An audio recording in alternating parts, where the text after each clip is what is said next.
Hey everyone, it's Drayton from Scale Trains, and I'm excited to give you a first look at the all-new Rivet Counter N-Scale GE AC4400.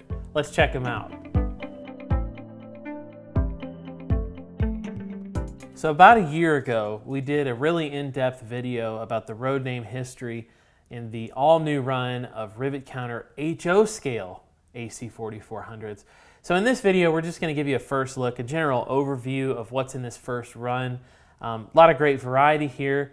We're offering the same road numbers and same paint schemes with the addition of the Southern Pacific patch versions, the SP versions for UP modelers, which is pretty darn cool. That's an exclusive to N-Scale. So if you're a CSX modeler, if you're a 90s guy, we've got the as-delivered versions in the sharp, crisp YN2 paint scheme. Then we've got YN3, but not just any YN3, it's the YN3.com scheme, the latest scheme from CSX. These units have the whip antenna, and then you can see moving along to the BNSF Heritage 2 version.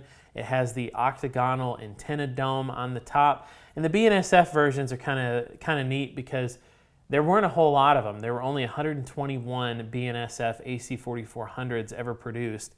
They were delivered in 2003. Not a whole lot of them, but they were always neat when you got to see one trackside.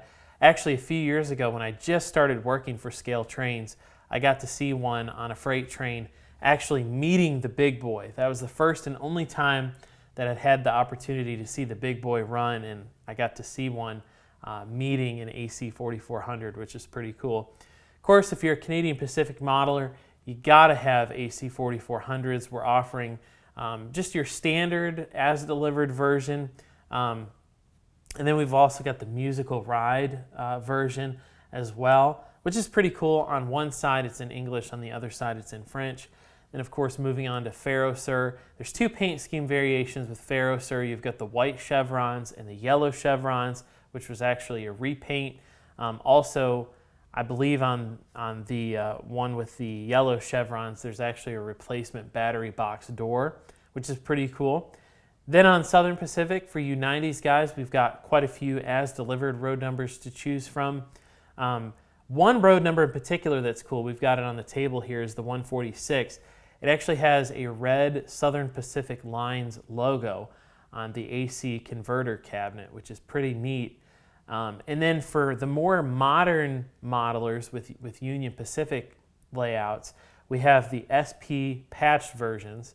The 177 here doesn't actually have a patch over the road number. It kept its original SP road number for quite a long time into the UP era, but it does have a replacement battery box door with armor yellow, and of course you've got your yellow sill striping. We're offering Union Pacific armor yellow units. Union Pacific had more AC4400s than any other railroad, so there's a lot of variety, a lot of variations. In this first run, we're offering two versions with the yellow sill stripe and the red sill stripe for you more early 2000s, late 90s modelers. All in all, a lot of variety to choose from, but you're going to want to hurry and act now.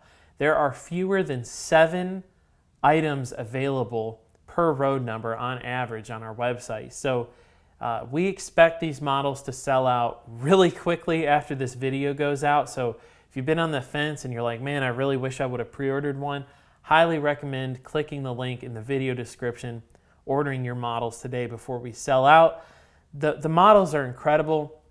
You've got that crisp ESU Loc Sound 5 prime mover sound. The horns and the bells are specific to the road number. So if you've got a unit with an E-bell, it's going to have an E-bell. If you've got a locomotive that has a K5 horn, as far as the detail goes, it's going to be a K5 on the decoder, which is incredible.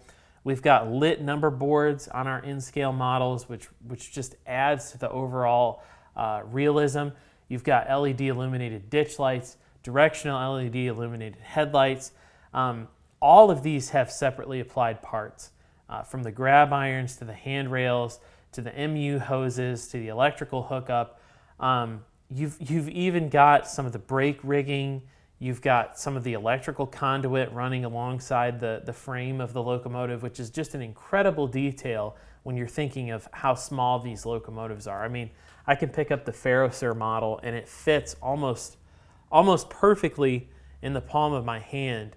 And you've got that much detail packed into an N-scale model. It's really incredible, and I'm saying this as an HO scale guy. I said something similar with the SD40-2 video that we did a few weeks ago. I'm telling you, when you see these models on a layout, you're gonna want one. And that's, like I said, I'm an HO guy. It really makes me wish that I modeled N-scale, because the detail at this point in time in model railroad history is 98, 99% on the same level of HO scale. So doesn't get much better than this, guys. Make sure you click the link in the video description. Get yours today. As always, hit the like button. It helps us out a lot with the YouTube algorithm. Subscribe to the Scale Trains YouTube channel if you haven't done it yet. Really helps us out a lot, and that way you can stay informed for when we do more first look videos just like this. And you know, in this situation, there's not a whole lot of models left. You guys are the first to know about it. So hit that subscribe button so that next time there's a run where there's not a lot of inventory left, you'll be the first to know. So with that, thanks for watching. We'll see you next time.